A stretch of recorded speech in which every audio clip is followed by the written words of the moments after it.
52 Weeks of Conscious Contact by Melody Beattie. Week 5, Inventory. Day 1.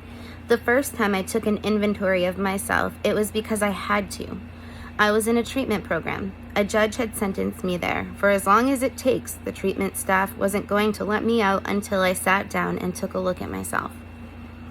A searching and fearless moral inventory is what step 4 of Alcoholics Anonymous recommends. I was overwhelmed by the process. All I saw was this big blur of self. I started writing about one small aspect of myself that I was able to recognize. Within minutes, I saw more. This inventory process took on a whole life of its own. When I was aware of about myself that what was I aware of about myself that was a problem? What was bugging me most? The thing about myself I least wanted any other human being to know. What was the thing I least wanted to submit to myself? What did I fear and whom did I resent? We were supposed to also inventory the good qualities about ourselves. I couldn't find any of those. You're persistent, the clergy person said. At the treatment center said. I hung on to that asset for years. I thought it was my only good quality.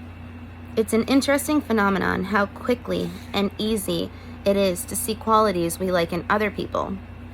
It's also a snap to see what we don't like in other people, qualities that we think they should change. Taking other people's inventories is a breeze. Taking our own is hard work. The year was 1982. My husband at the time wanted to go to Las Vegas. I wanted him to stay home, but I didn't know how to express how I felt. About the third night he was gone, I felt the anxiety in my gut. I knew he was out of control drinking again. I had a party planned for the next morning. I was throwing an open house for a neighbor graduating from college. 80 people were due to show up. My husband was supposed to be home to help. I didn't clean my house. I didn't prepare the food. I sat calling him in Vegas, dialing a number over and over again for 8 straight hours. What is he doing? I kept thinking, what is he doing? What he's doing must be wrong and nuts. About 10 o'clock that night, I saw the light. 80 people are coming to my home tomorrow, and here I sit dialing a number that will not be answered.